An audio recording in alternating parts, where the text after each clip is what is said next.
Hello, everybody, and welcome to the Tip of the Iceberg Live, your home for Pittsburgh Penguins news and analysis. You can find us on YouTube at Tip of the Iceberg or anywhere you get your podcast from. Got a couple of topics to touch on today. Obviously, we are entering the slow season of the NHL offseason. We had an exciting week last week with the opening of free agency. The first wave is through, the second wave is through, and now it's all about patience as each team evaluates where they're at and tries to go out there and add that one or two final pieces to make their team as good as it can be going into the 2024-25 season. So as we get into this slow season, we'll continue to bring you content as we have been over the last several weeks. We're going to talk today about the Penguins being long shots to win the division as well as Lord Stanley's Cup. Not that that's anything that Penguins fans didn't already know, but the official odds from FanDuel have been released, and the NHL is running with them all over their social media. So we'll address where the Penguins stand going into the 2024-25 season as far as the way the sports books see it as of right now. And then there was one player that really stood out at Pittsburgh Penguins development camp.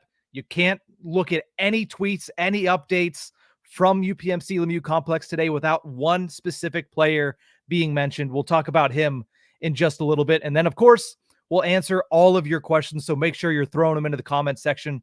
A quick shout out to everybody that's tuned in currently live on Tip of the Iceberg on YouTube. But let's start it off with a look at some of the odds because, you know, a wiser person than me once said, never tell me the odds, because sometimes that's all it is. It is just crap for, you know, obviously somebody like me who comes from a sports betting background always enjoys looking at them. But at the same time, a lot of the times, especially with the NHL, these odds are not always very accurate. You look at the odds right now, and for the Stanley Cup, first is the Edmonton Oilers. Second is the Florida Panthers. Makes sense. They both played in the Stanley Cup final. Third is the Dallas Stars, which also makes sense because they were the runners-up in the Western Conference, and they were a heavy favorite last season to go on to the Stanley Cup. Fourth is the New Jersey Devils, a team that, albeit had a very interesting offseason, and I even say that they're ready to compete for a Stanley Cup. I don't know if I'd put them all the way up there at fourth, a team that didn't make the playoffs last year simply due to a lot of injuries, also struggles with goaltending. They seem to have figured at least one of those two things out, but that's what odds are. They are educated guesses from a sports book, hoping that they end up getting it right and you end up getting it wrong and taking some long shots. Speaking of long shots, that's exactly what the Pittsburgh Penguins are. You look at the Stanley Cup odds, they are tied for 20th alongside the Philadelphia Flyers when it comes to odds to win the Stanley Cup. It's about what you would expect. If you look at the Pittsburgh Penguins last season, that's around where they finished with the 11th overall pick that ended up being traded to the San Jose Sharks. You go into next year, yeah, you got to give them a little bit of praise because they do have guys like Crosby. They do have guys like Malkin. They have guys like Carlson, Letang, and all of those players can carry this team higher than it would go without them, obviously. But at the same time, you look at the rest of the team around them and you simply say, is this team going to be a playoff team next year? And the odds are they're going to be a bubble team, 100%. Odds are they probably aren't when you look at the rest of the Eastern Conference. That's going to be a tough task as we sit here today. But, of course, we do have to wait and see what Kyle Dubas has up his sleeve for the next couple of months, because that's why the season doesn't start until October, not on July 10th. But tied for 20th in Stanley Cup odds, I don't think that comes as a shock to anybody.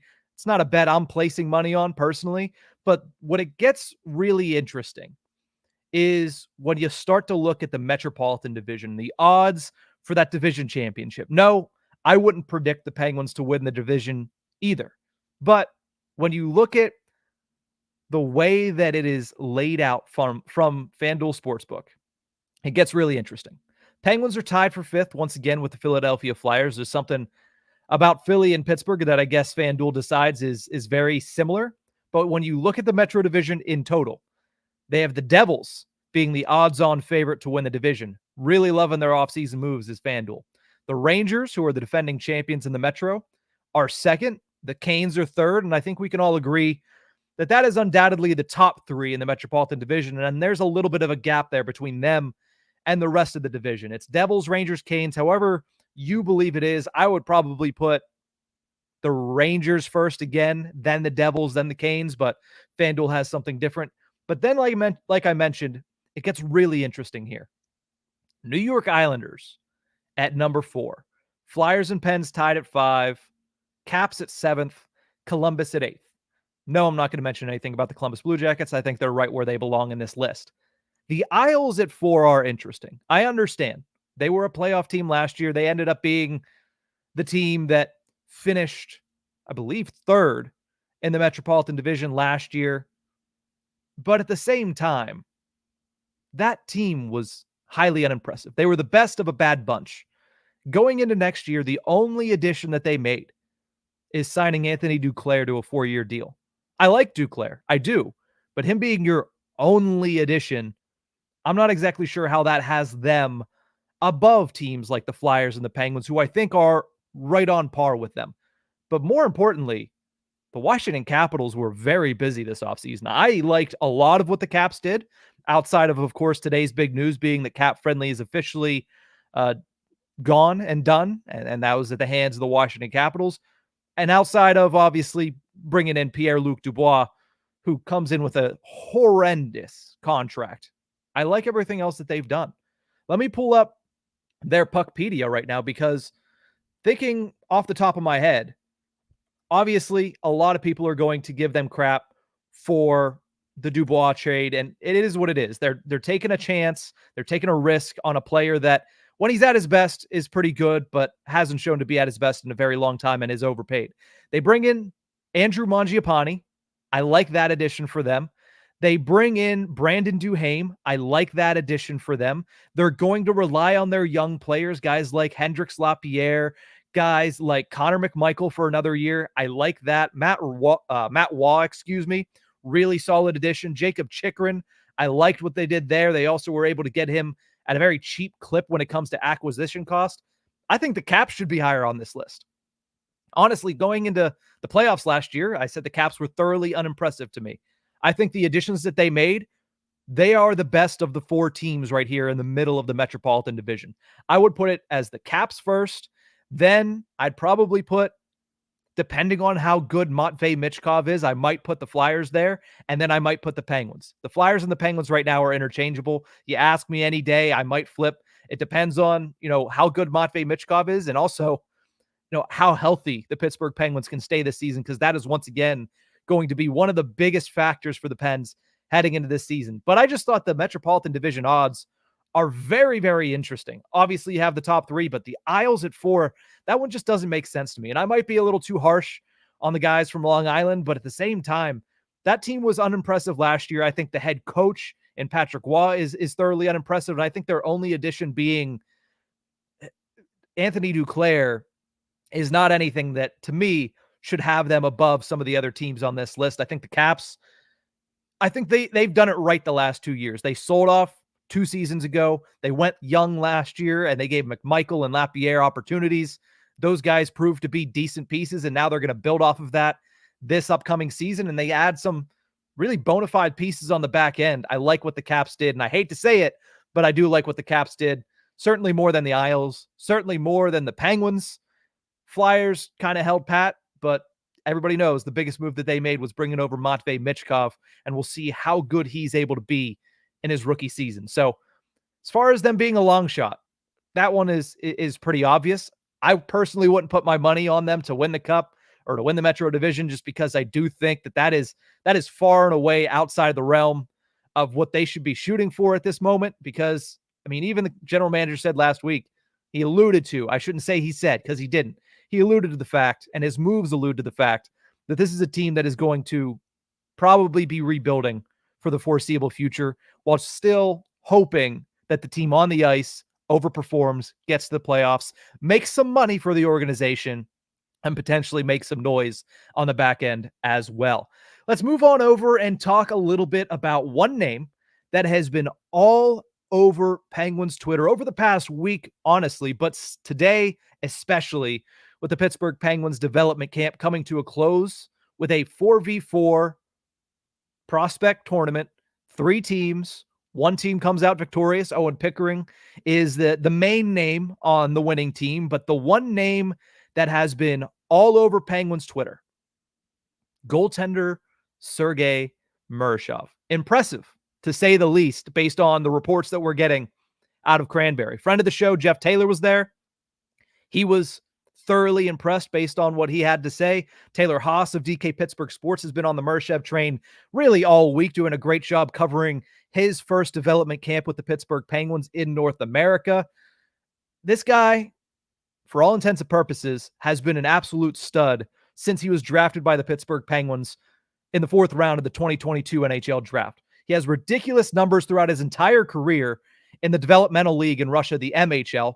And the same goes for his numbers at the KHL. Now, he's only played in 7 games in the KHL, but his save percentages are all up above 930, 932. This is a guy that on paper has been extremely impressive. And based on what Taylor Haas has had to say, based on what Jeff Taylor has had to say, he continued that impressive stretch in his first development camp with the Pittsburgh Penguins. Tom Kostopoulos was also very complimentary of the young goaltender as well following today's action.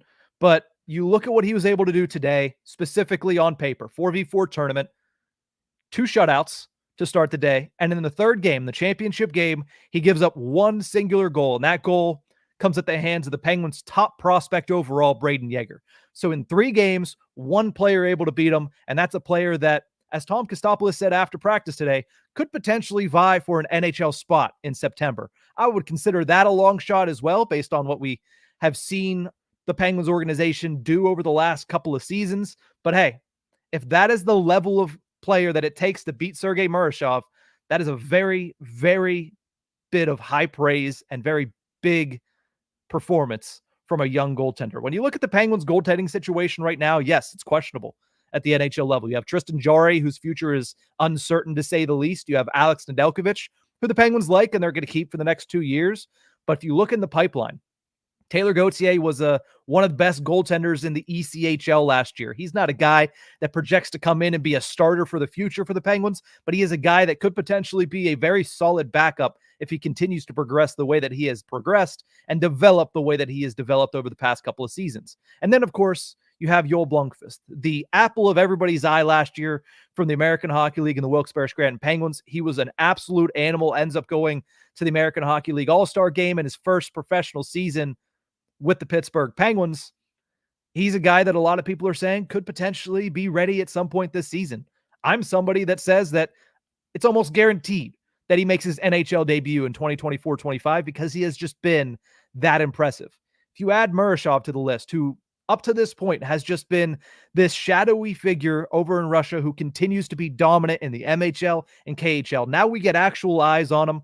I'm excited to talk more with Jeff Taylor. I'm excited to hopefully talk more with Taylor Haas about what he looked like this week, because all reports are saying that this guy has been an absolute animal. And I'm excited to see how it progresses from there. Yesterday, Taylor Haas put out a video of Murashov talking to local media. He said there is a little bit in question as to where he plays this year. We'll have to wait and see over the next couple of weeks where that ends up being, if that's the MHL again, if he ends up playing at the KHL for a full season. Like I mentioned, he only has 7 games under his belt at the top professional league over in Russia. Can he get a full season under his belt in the KHL? We'll have to wait and see what the future holds for him, but it might be a couple of years out, but Sergei Murashov is certainly a name to start following along with for the Pittsburgh Penguins. And I wanted to bring up the actual quote from Tom Kostopoulos earlier today, a quote from Penn's Inside Scoop on Twitter. Kostopoulos said this: "Watching him compete in drills, he's relentless on the puck, which is a great asset for goalies. Then watching him in the game, it was impressive." What more can you say about Sergei Murashov? Great to see that somebody besides Braden Yeager. We knew Braden Yeager was going to be impressive. He's been impressive since he got drafted last year at the NHL draft. Good to see somebody else step out, be the headline piece of development camp, and that was obviously the goaltender, Sergei Murashov. Very excited to see where he goes this year and how he develops throughout this season. I'm going to take a quick break. When I return, answering all of your listener questions, drop them in the comments below, and I will try to answer as many as I possibly can here over the next 20, 25 minutes. We'll be right back.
Welcome back to Tip of the Iceberg live on Tip of the Iceberg on YouTube, of course, or anywhere you get your podcast from. We're about to jump into a whole bunch of listener questions. Thank you to everybody for tuning in right now. Let's go to the first one here, and let's start with Chris Powell, who says, with Tarasenko gone, any good wingers you think the Penguins could go for over the next couple of weeks, couple of months? We'll have to wait and see.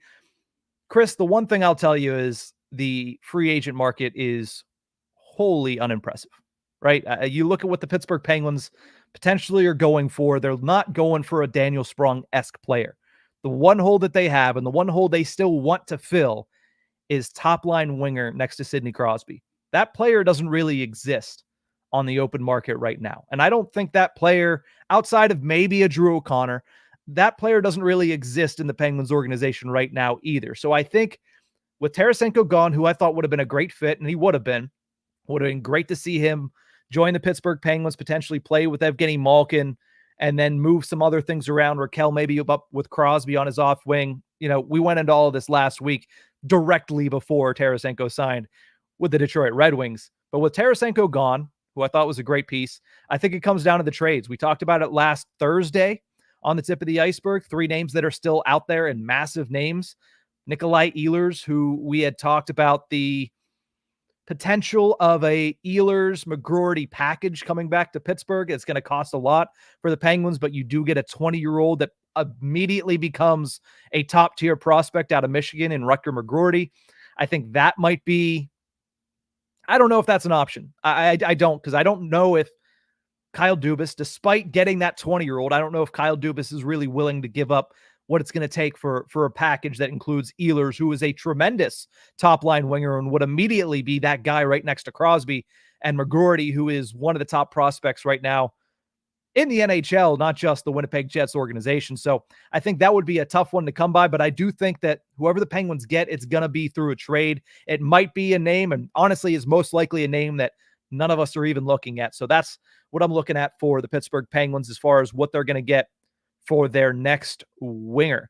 Let's move over to the next question, which is Gunnar Murphy asking about some of these younger players. If one of these young guys could emerge, Sam Poulin, Braden Yeager, Vasily Ponomarev, would you move Evgeny Malkin to first line left wing to fill that spot? Gunnar, when you say emerge, they would have to emerge in a big way to be able to be number 2 centers at an NHL level, especially for a guy in Yeager who hasn't stepped foot on NHL ice in a regular season game. Vasily Ponomarev, who has stepped foot on NHL ice, I believe once or twice for the Carolina Hurricanes, and Sam Poulin, who has a combined 6 games. So of the 3 of them combined for less than 10 games of NHL experience. So it would have to be a crazy emergence of one of those 3 guys this season for that to happen. Unless even next season where Malkin will still be on the team, I still think it would have to be pretty quick emergence for these 3 guys. I don't think I would do it, though. I do think Evgeny Malkin, as of right now, is not at the point in his career where you need to move him over to the left wing. And also, we've seen the two-headed monster put together in desperate situations for the Pittsburgh Penguins.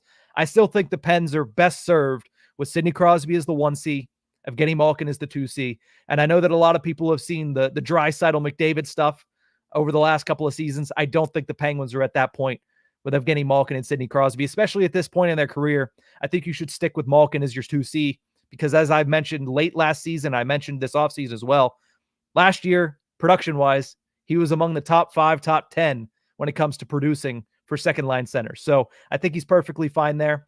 But if that does happen, and again, this is hypothetical land now, but if one of those 3 players, Poulin, Yeager, Ponomarev, emerge in the next year or 2 to be a bona fide number 2 guy, not that you're taking a swing on giving the kid the opportunity, but he's a bona fide guy that could potentially handle the role of second-line center, maybe you start to look at it. But I think for the next 2 years, you're going to look at Evgeny Malkin as your second-line center. G Tots says, out of teams that are currently over the cap, which player could be poached from them? And it's interesting because when you look at the teams that are over the cap, Washington Capitals are number 1 on that list, $102 million right now projected on the cap hit. They're going to have to bring that down substantially substantially, excuse me. Vegas Golden Knights are an interesting team. They're over the cap. Other teams that are over right now, the Colorado Avalanche, the Florida Panthers, the Philadelphia Flyers, and the Edmonton Oilers, but that's only by about $300,000. That's cleaned up very easily between now and the beginning of October. Two players I'd bring up. One of them potentially could be on the trade block, and I think is a name that you've probably heard before if you're tuned into this show. Another name that you've definitely heard of before that's probably not on the trade block, but I like him anyway. The name that you've heard of before that I like anyway that's probably not on the trade block is Evan Rodriguez of the Florida Panthers. Was a huge contributor for the Stanley Cup, was really good in his time in Pittsburgh. Yes, he went through some down stretches, but that's when he really found his game and became the player that he is today, which is a Stanley Cup champion, a bona fide Stanley Cup champion. And when you look at his contract right now, 3 years remaining at $3 million, that's the type of deal that you're looking to bring on if you're the Pittsburgh Penguins. But again, is Florida willing to part with him? Probably not. So Evan Rodriguez, one of the names I'll bring up. The other name I'll bring up from the Colorado Avalanche, Ross Colton, another Stanley Cup champion. This time he won it back with the Tampa Bay Lightning in 2021, scored the cup-winning goal for the Tampa Bay Lightning back in 2021. He has 3 years left on his contract at $4 million. This is a guy that comes in and immediately supplants Kevin Hayes as your third-line center, and you're hoping, because he's 27 years old, that maybe he can elevate his game in Pittsburgh. He's been really good depth center for really good teams for a while now. I see him coming in and immediately being that third-line center, bumping Kevin Hayes out of there. But again, the Penguins need a winger.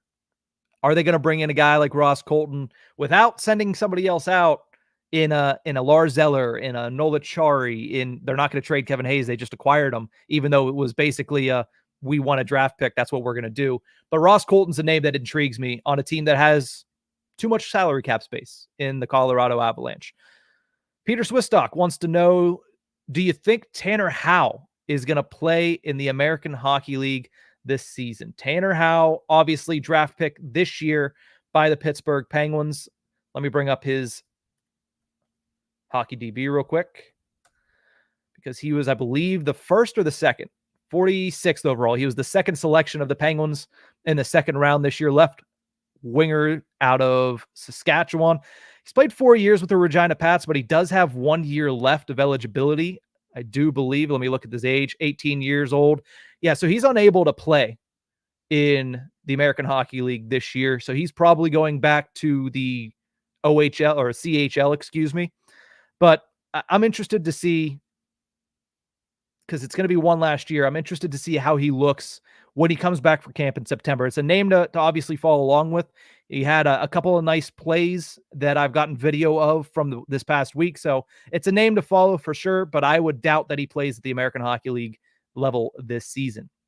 Chris Powell asks, what position in the Penguins prospect system is the strongest? Goaltending. We went over it earlier when we talked about Sergei Murashev. Certainly, you don't have that many names stockpiled, but behind Tristan Jarry, behind Alex Nedeljkovic, you have Joel Blomqvist, who seems to be getting very close to NHL ready. You have Taylor Gauthier, who's a guy that was one of the best at the ECHL level. Now you have Sergei Murashev, who is very young and has a lot, has a lot of room to grow still. So I would say goaltending is probably the highest quality for the Pittsburgh Penguins. After that, you're looking at forward because of all the additions that were made over the past calendar year. Braden Yeager, Ville Koivunen, Vasily Podomarev. You can't really count Valtteri Puustinen. He kind of graduated with 52 games played at the NHL level last year. But Sam Poulin is still in that category, and he can still become a pretty decent bottom six player at an NHL level. So I would say goaltending is first, forward is second. You look at the defensive side, they started to add a little bit more to it this year. 3 picks in the NHL draft, not to mention last year. They had Emil Peniniemi taken in the second round, and then Owen Pickering in the first round the year before that. Defense is definitely at the bottom of the totem pole, but goaltending, you look at the names and you look at the potential of a lot of those 3 or 4 guys that are down there, 100% the best position, the strongest position in the Penguins prospect system. Team Crusade checks in and says, could Pettersson be traded at the deadline like Gensel did, and what is his value? At the deadline, it's hard to tell because obviously we'll have to wait and see what this year holds for Marcus Pettersson. Not only that, will he be signed to an extension? That's still a question this offseason that remains to be answered. It's a question that until he actually signs or until the season begins, we're not really going to have a great idea about it. So it all depends on those two things, but I 100%, we talked about it yesterday. I could see Marcus Pettersson, if Kyle Dubas is committed to this being, it's never going to be a true rebuild because Crosby's not going anywhere. Malkin's not going anywhere. Letang's not going anywhere. It's unlikely that Erik Karlsson goes anywhere. So it's never going to be a true rebuild. But if it gets to the point of commitment where Pettersson's the best piece available that the Penguins have to offer, and that's the one piece that they could trade away, and depending on the market, could potentially get a first-round pick, could potentially get an A-plus prospect for a guy like Marcus Pettersson. It all depends on, one, the market, two, what his contract situation is, and three, how he performs by the time we get to the deadline. But 100%, he is a guy that has value around the National Hockey League. If he's on an expiring deal, the return's not going to be as great, but I also don't know, how they get him under contract without promising potential no-move clauses if he wants to stay in Pittsburgh. If that's his desire, that's what he's going to want to have in his contract, and the Penguins aren't going to be able to sign him to a bridge deal at this point of his career. So Pettersson is going to be one of the more intriguing storylines to follow, not just throughout the remainder of this summer, but heading into the season as well, especially if he's heading into the season on a contract year. You'll have to wait and see what he's able to do with what I would project to be Erik Karlsson on a long-term basis to start the season. How does he perform? How does the market change between now and the trade deadline? And how willing is Kyle Dubas going to be to committing to this pseudo rebuild, which is what I think we're going to have to get stuck calling this throughout the entire time. Zach DeRosa says he's just agreeing with one of the earlier questions, saying if you could get a second line center and get Gino over to left wing, I think that's the best move. We're at a point now with Evgeny Malkin where I feel like the storylines surrounding him are much more wild than the performance itself. We're also definitely far enough separated from the last actual Penguins hockey, which was in early April. We're now in the middle of July, where people are forgetting how good he was down the stretch. And I understand. Season as a whole, there were some issues. He struggled at points. He looked, I don't want to say disinterested, but he looked like he was behind the eight ball at certain points of the season. But his overall body of work was still that of a very good, certainly above average second line center. And that's what he has been for the past couple of seasons. You look at the year prior, his first year of this 4-year deal, he had over a point per game. So when I look at Evgeny Malkin and I see everybody starting to say, well, he's getting to that point in his career, it's coming. It is certainly coming, and there have been signs. But when you look at his overall body of work, it is still that of a above average, very, very good second line center. So why are you going to break what isn't broken? Or why are you trying to fix what isn't broken, I should say? I think the Penguins have him slotted at second line center as they have his entire career.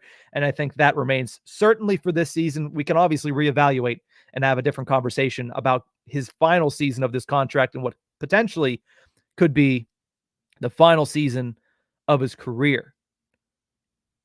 Jay wants to know, seeing guys like Alexander Holtz and Matthew Savoy go to teams other than the Penguins hurts after Dubas said they were looking for young talent that shakes loose. Do you think we were in on them that much? I'm not going to be able to say it at this point. Like, nobody's going to know for certain. I would say that if Kyle Dubas was truthful and honest about his desire to look at those type of players, they certainly fit the archetype of the players that he has been talking about for the last several months. You'd have to imagine that he at the very least reached out. Whether or not they were truly in on them, aka being able to truly compete with the teams that ended up eventually being able to get them, that much we'll never know. But I would not be surprised at all if Kyle Dubas had conversations with their teams about acquiring their services, because those are exactly the type of players, Jay, that you point out, and it's the reason you brought this question up. Exactly the type of players that Kyle Dubas has been talking about over the last couple of months is the players that he wants to bring in to get this team to be a little bit younger. Brandon wants to know, Says fat chance we have someone in the pipeline to be a first-line left-wing spot. But what are your thoughts on Koivunen stealing a spot next to Malkin on the right side, bumping Raquel up to Crosby's left side? Again, this is a guy that has not stepped foot on NHL ice for a regular season game. But Koivunen is a guy that has played extensively and found extensive success against professionals over in Europe. He had a great year last year in the top professional league over there. He's coming over to North America. We'll see what he's able to do at the American League level. And honestly, we'll see what he's able to do in training camp, because Kyle Dubas has mentioned it. When I look at the roster right now, I think there's been interesting roadblocks placed ahead of some of these young guys, but you would have to imagine one or two of them squeak through. Is Ville Koivunen somebody that's going to be able to do that? Potentially. I think if you're looking at one of these younger guys, whether that be Koivunen, whether that be, I think Pustinen's roster spot could potentially be in question to start the season, start training camp. These guys are probably going to go on that third line with what they hope is Drew O'Connor on the left side. What they hope is what they've basically alluded to with a guy like Kevin Hayes in the middle, and let those young wingers, Koivunen, potentially Ponomarev, if he bumps over to wing, he could play center as well. A guy like Valtteri Pustinen. What they want is Kevin Hayes to regain his form as a playmaker, as a setup guy, and those other guys to get those opportunities, those young players to get those opportunities and start showing their goal scoring prowess. That's what they want. And I think that's where they would start it. But again, I'm not going to say I wouldn't rule it out. I think there's always a chance that one of these guys comes in and lights it up in the preseason and you see them get a plus spot, which is a top 6 spot with Evgeny Malkin, with Sidney Crosby. But I do think that is still, as the theme of this entire show, that is a long shot. Quentin Brunst says, Sorry, Quentin. Says, any chance we could see Zegras in a Penguins uniform? That is another one of those trade options that is floating around out there. But at the same time, acquisition cost makes me back off of that a heck of a lot. Because I feel like the Anaheim Ducks, who have a lot of young talent. Leo Carlsson was impressive in his rookie year last year. They've certainly added to that young talent whenever they went out and got Cutter Gauthier from the Philadelphia Flyers and that intriguing midseason trade last year. It's still going to cost a lot to go out and get the services of a guy like Trevor Zegras. His contract lines up perfectly with the Penguins right now with that 2 years remaining. You get him for 2 years on a pretty team-friendly deal if he can play to the top of his potential and stay healthy. And then after that 2 years, guess who falls off the salary cap? Evgeny Malkin does. Got a couple of other guys that fall off the cap because Kyle Dubas has been doing some 1 to 2 year deals in the interim. You have an opportunity to re-sign Zegras and hope that he moves on to become your star player. But at the same time, I just don't think that the Penguins are going to be in on Trevor Zegras. The more, because I'm the one that brought it up in the first place a couple of months back, the more I look at the situation, the more I look at the market, it doesn't feel like the Penguins and the market are lining up to be right in line with the Trevor Zegras of it all. Next question we'll go to says, I think the Penguins need to at least bare minimum prove that this franchise is still a contending team. Do you agree? I don't think they're a contending team. They need to prove that they're a playoff team at this point, because they've missed the playoffs the last 2 seasons, and they're not a team that has so much future promise that you can say, similar to the Devils, who missed the playoffs last year and finished 10 points out of a playoff spot, that you can say that they're going to go from out of the playoffs to into the contention window. Nothing that they add over the next couple of weeks is going to make you believe that they're a contender, or at least make me believe that they're a contender. So when I look at what they need to prove, bare minimum, they need to prove that they're a playoff team, that they can compete night in and night out with the top 16 teams in the National Hockey League. And they did for a large portion of last season. You look at the tail end of the year, they played a lot of tough talent on that run that they were able to go on to, but they just weren't able to stay consistent. It's something that I'm seeing a lot right now with the Pittsburgh Pirates. They're going for a 3rd straight win tonight, and I might lose some people because not a lot of Penguins fans or Pirates fans as well, but they haven't been able to put together 3 straight wins. That was the same thing as the Penguins. They would win a couple, lose a couple. Always. 1 step forward, 2 steps back. That was the Penguins last season. They didn't prove that they could put together 5, 6-game win streaks on a consistent basis, or at the very least, win 4 of 5, win 3 of 4 consistently. it was way too much of a roller coaster season for them to be considered a serious contender for anything. Certainly not for the Stanley Cup. But the one thing they need to prove this year, beyond all, is at bare minimum that they are a playoff caliber team, which is what they weren't for large portions of last season. Brian says, any chance we see a center moving to wing? Apparently appear to be overloaded at the center position. I think there's more of a chance. Well, there is going to be centers that move to wing. Nola Chari is one of those guys. Let me look down through here as well. Nola Chari is one of those guys. Whom else am I going to think of here? Blake Lizotte is one of those guys that is a center, but could potentially see himself starting on the wing this season. And outside of that, I think there's going to be a trade because, as you mentioned, the Penguins are a little overloaded at the center position, especially depth, because you have Crosby, Malkin, 1 and 2, end of discussion. But then you have Hayes, you have Eller, you have Achari, you have Lizotte. You go down to the minors, you have guys like Gruden who can play center. You have Poulin, who is a center. You have Ponomarev, who's a center. They're overloaded, as you mentioned. I think that because the Penguins are going to need a little bit more salary cap space, especially if they're going out for a big gun, for a big name to bring in to be that top left wing, I think you could see one of the centers not just moving over, because you're going to see that all season long. Mike Sullivan loves players that can move from center to wing, so you're going to see that all the time, but I think you see one moved out before the start of the season. Zach DeRosa asks, do you think Braden Yeager gets a look this year, even for a couple of games? Braden Yeager is going to be an interesting case to follow throughout the season. He had a great year with Moose Jaw last year, took him all the way through to the Memorial Cup playoffs, won the WHL championship, first time in Moose Jaw history that they were able to do that, and he was a major, major part of that. Had a great year, came in. All reports are indicating that he had a pretty good player development camp. We're going to be able to see, Tom Kostopoulos, said that he's a player that he wouldn't be surprised if he goes out there and continues to improve and potentially vies for one of those spots in camp. I think that the door is not closed on that. I think the Penguins would love to see Braden Yeager come in, impress them to the point where they have no other option but to give him that first look at the National Hockey League to start the year. They do have that. They still have to sign him to an ELC, and then they can do the ELC slide, but he has that 9-game sample size, right? He has that 9 games where he can play at the NHL and still be sent back because he's not AHL eligible at the moment.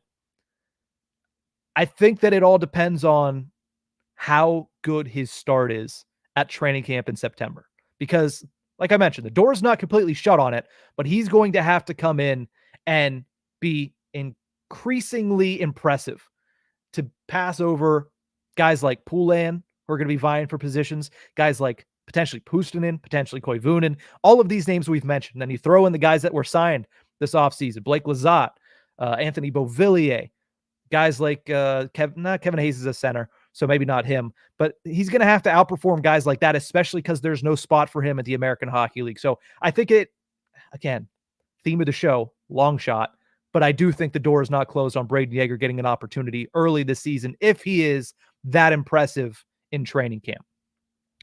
Goofy Goober says, do you think it's best for the team to deal out Malkin and or Letang to get assets for the future? I think the ship has sailed on that one, mainly because both of them have full no movement clauses and they're not going to go anywhere. Not to mention the fact that basically, whenever Kyle Dubas said last week, was it January 1st, whenever that was last Monday, whenever he said this is not a strip it down to the studs type of rebuild, it's directly referencing guys like Malkin, Letang, Crosby, Carlson. Brian Russ could be thrown in there this year because he has a full no movement clause. Those guys aren't going anywhere. And I don't think it's best for the team because honestly, maybe it's best for the future because you do a full rebuild, but I think what the team's trying to do this year, it's not best because they're still trying to be at least contending for a playoff spot this year. That's what Sidney Crosby wants. That's seemingly what the Pittsburgh Penguins want, seemingly what Kyle Dubas wants, seemingly what Mike Sullivan wants, seemingly what FSG wants because they want the stadium to still be full. They still want to sell the tickets. They still want to make their money. So based on where they're trying to go right now, I would say it's not best for the team. If they were doing a full strip it to the studs rebuild, Yeah, it'd be best for the future of the team, but at the same time, these are guys that have been trying to say they're Penguins for life. I don't think they're going anywhere. Quentin has a follow-up to the Trevor Zegras question, said, I would also like to see John Gibson return to the hometown. Could our goalie depth make the move for Zegras a little stronger? No, because I'm not trading, certainly not trading one of your goaltending prospects for John Gibson. John Gibson is somebody that there was a long time where, yeah, I did want John Gibson to come back to Pittsburgh. With that contract, you're essentially trading for a hometown Tristan Jarry. That's what John Gibson is at this stage of his career. He's older than Tristan Jarry, and he's more injury. I don't want to say more injury prone. Jarry's had his injury issues, so I won't say that. But I do not want John Gibson if I'm the Pittsburgh Penguins. If you're going to trade out Tristan Jarry and bring in John Gibson, I think that is a lateral, if not a negative move. And I'm certainly not giving up one of Murashev or Blomqvist or even Taylor Gauthier for a guy in that situation, even if it does bring in Trevor Zegras, because you're also bringing in, I think, $11 million of salary cap. You would have to probably get rid of a lot of salary cap space to make that work in general. Last question we'll answer today, off topic a little bit. That's fine because it's the summertime. We can talk about golf. We can talk about baseball. That's about the extent of my summer expertise. Grilling, potentially. We could talk about that. If it's off topic enough, I'll just save them to the end of the show. But off topic question a little bit. This might be a stupid question. There are no stupid questions at all. But do you think Crosby is the greatest Penguin of all time, better than Lemieux? See, that is far from a stupid question. That is a sports radio question to a T. And I'm glad we're closing things out on this one because honestly, this is a tough question for me to answer because I never got the opportunity to watch Lemieux in his prime. I was born in 1996. I didn't get to watch Lemieux live in his prime. Yes, I can go back on YouTube, watch that. I have a bunch of old Penguins VHS tapes that I watched, which is great. I've gone back and I've watched full games of those 91, 92 Stanley Cup runs, which is tremendous. But watching it live and feeling it live is an entirely different story. So I don't know if I'm the most qualified to answer this, but I'll give my take nonetheless. It came very easily for Mario Lemieux because he was that naturally gifted. That is the undisputed fact of Mario Lemieux. You look at what he was able to do despite everything he went through. And I'm not saying Crosby didn't go through a lot either. The neck injuries, the concussions, they're horrible, and it creates a lot of what ifs. And it's the same story for both of these stars. There's a lot of what ifs. But at the same time, what Mario Lemieux was able to do, especially, you look back on those 80s teams that were not very good when he came into the league. You look at what he was able to do at the height of his powers when still dealing with cancer, still dealing with, the back issues. It's hard for me to go against Mario Lemieux. There's a lot of what ifs with both players. There's less with Crosby. I think Crosby is Hall of Fame, no doubt. First ballot, no doubt. Mount Rushmore of hockey, no doubt. Unfortunately for him, or fortunately for him, whichever way you want to look at it, he's in the same organization as somebody that is just that much better, right? I think Sidney Crosby is the best player of his generation, hands down. We can have that conversation about Ovi. I've had it multiple times. I think Crosby is the best player of this generation. I think he is a top 4 all-time Mount Rushmore type of guy, but I think Mario Lemieux edges him out. And again, this is from somebody who hasn't and never got the honor of watching Mario Lemieux live. That's where I end. That's where I end on this one. I think Mario Lemieux, if I had to pick one, greatest Penguin of all time, it is Mario Lemieux. Also because the way you state that, not just greatest Penguin player, but just greatest Penguin when it comes to embodying the team on and off the ice, both of them tremendous ambassadors for hockey in the city of Pittsburgh, tremendous ambassadors for the National Hockey League as a whole. But what Lemieux has done for this team, buying it, making sure it stays here, making sure it doesn't go to Kansas City, the new arena, which continues to get upgraded over upgraded over upgraded, which is still, in my eyes, as somebody who lives in the DMV and goes to games at Capital One Arena, you don't understand how gorgeous that arena is at PPG Paints Arena. I understand there are better arenas at this point, but you don't understand how nice that building still is until you go to Cap One down here. It is far and away much, much better. And that is a lot because of Mario Lemieux. So greatest Penguin of all time, I'll still give it to Lemieux. I'll still give it to Lemieux when Crosby inevitably passes his records for points, for goals. I believe he still has to chase him down on. I don't know if he might catch him in goals, but Crosby will chase him down and catch him in a lot of those records. I still think I would go with Mario Lemieux, especially for something like greatest Penguin of all time, just because of what he was able to do for the organization, even after his playing days are done. But I mean, even his playing days, absolutely ridiculous. Dude was a stud despite going through some of the hardest things a lot of hockey players have ever had to go through, and still be at the top of his game, still be that much better than everybody else you're playing against.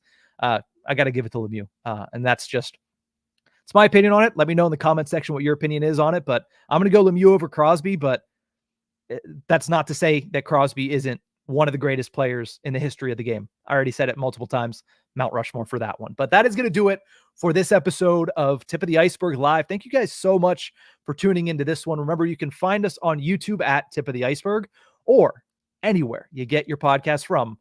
We'll see you guys next time.